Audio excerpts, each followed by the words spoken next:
di rumah itu suka ngelamun, jadi kerja juga susah. Terus orang tua selalu mendoakan untuk kesuksesan saya di masa depannya seperti apa. Nah, anehnya ketika ibu saya sholat tahajud, itu yang selalu dimimpikan sama ibu saya itu saya tidur di kandang ternak, teman-teman. Halo teman-teman, masih bersama saya Dianda Bukam Tangerang di channel Dianda Bukam Tangerang. Apa kabar semuanya buat penonton setia di channel Dianda Bukam Tangerang? Semoga ternakan teman-teman semua dilancarkan produksinya, terus disehatkan semua protolannya. Gini teman-teman, kemarin ada tiga orang yang pengen tahu biografi Diandra kenapa ternak murai batu, kayak gitu teman-teman. Teman-teman, nama saya sendiri itu sebenarnya Haris. Jadi Diandra itu diambil dari nama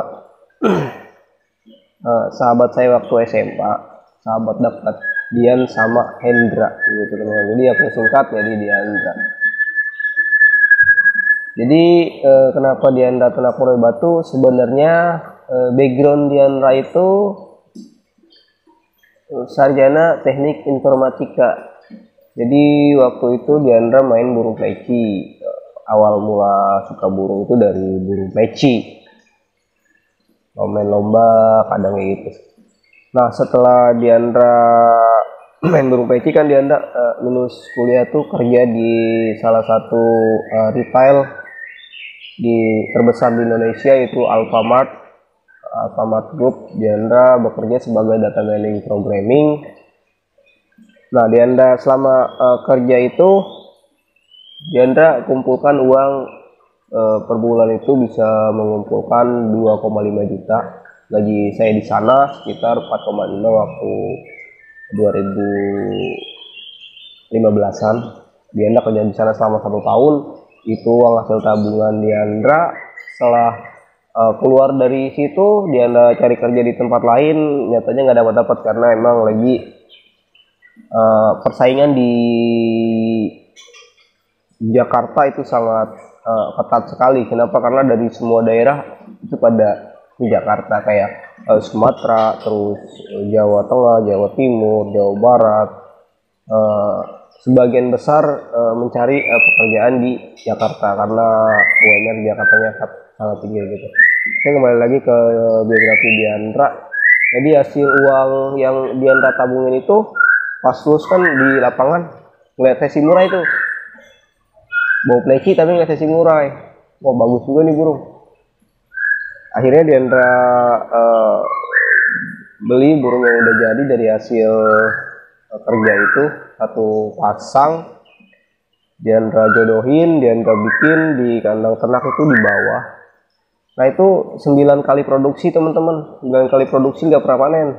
Kenapa? Karena waktu itu masih lolo induk ya, karena belum tahu caranya lolo anakan murai seperti apa. Jadi waktu lolo induk dan masih belum tahu pakan lolohannya apa. Jadi waktu itu aku ngasih lolohan itu dari pas netes sampai aku panen umur 28 hari itu masih ulat hongkong, kroto, sama jangkrik seperti itu.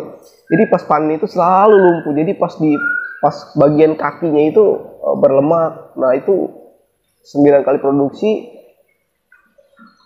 belum pernah menjual hasil ternakan. Itu yang ke-10-nya saya coba untuk loloh sendiri manual, dari akhirnya bisa. Nah, itu baru ada hasil ya teman-teman. Nah, ketika ada hasil itu indukannya lepas gitu, teman. Jadi Diandra kan kalau kasih pakan burung itu malam karena siang sibuk bantu orang tua di toko. Betinanya lepas teman-teman. Bayangin kesabaran dari 1 tahun. Ketika udah sukses ngebesarin trotolan tuh 2 ekor waktu itu, indukannya lepas.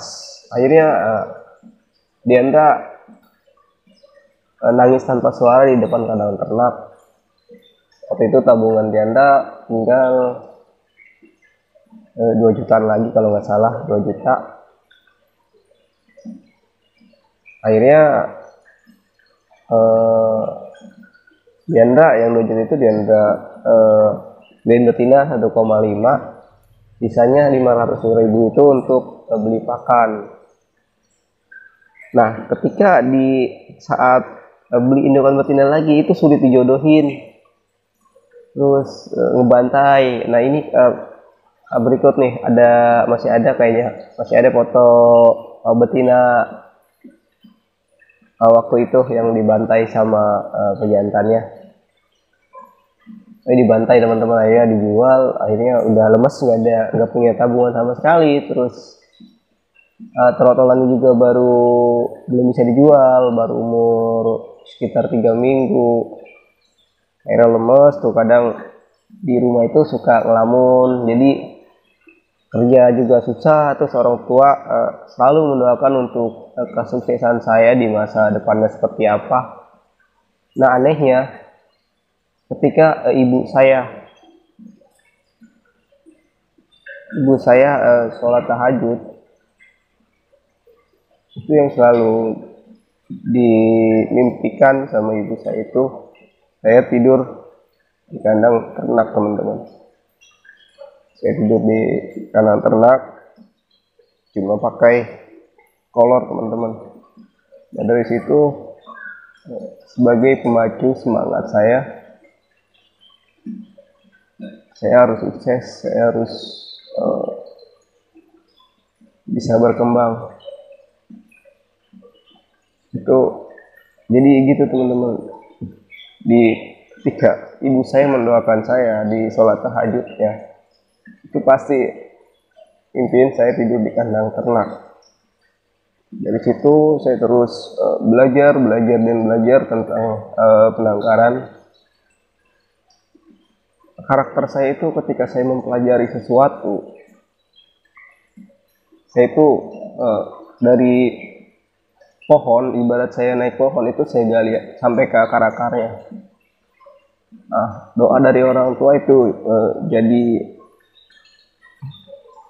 patokan, jadi semangat buat saya untuk bisa sampai saat ini teman-teman. Jadi intinya untuk teman-teman semua jangan pernah menyerah ketika kita menggapai sesuatu yang sudah kita cita-citakan. Jangan pernah menyerah, kita terus gali apa yang jadi kendala target kita. Contoh, kita ada halangan seperti egg bending, kita cari penyebab egg bending itu apa. Terus cara penanganan ketika egg bending itu apa. Kayak gitu teman-teman. Jadi kalau dalam beternak murai batu itu intinya kita belajar dari pengalaman kita sendiri sampai kita kokoh kuat sampai sekarang. Jadi ketika kita ada satu masalah, kita tahu cara mengatasinya seperti apa teman-teman. Akhirnya waktu itu Diandra sukses, ternak di bawah itu Diandra jual anakannya, terus produk dapat sebulan Diandra jual anakannya, Diandra beliin 2 pasang, Diandra tambah jadi 3 kandang, Diandra bikin di atas 2 di bawah 1.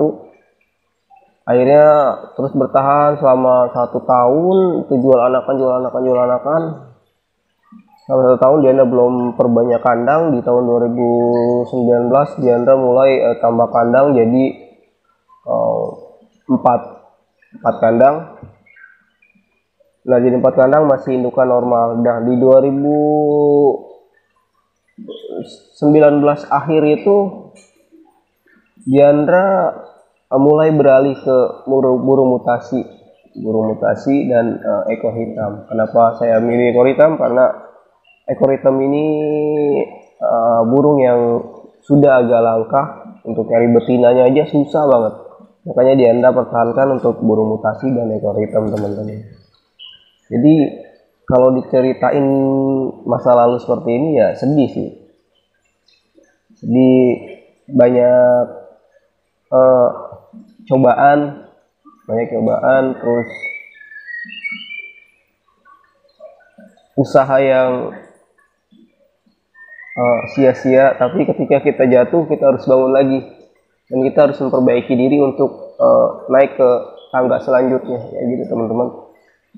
Oke teman-teman, semoga ini menjadi inspirasi buat teman-teman ternak murai batu, karena untuk sukses kita harus jatuh terlebih dahulu, karena kalau kita nggak jatuh, ketika kita di atas kita langsung jatuh gedebuk, itu kita nggak akan kuat. Kalau kita naik 1 tangga, 2 tangga jatuh, naik lagi kita naik ke tangga 3, itu ketika kita jatuh kita nggak langsung jatuh ke bawah, bertahap teman-teman, karena nggak akan ada hasil yang akan mengkhianati usaha teman-teman. Oke, thanks for watching teman-teman, semoga ini jadi inspirasi buat teman-teman, semoga ternakan teman-teman Allah lancarkan produksinya. Salam ternak sampai manak dari Dian Nabi Tangerang.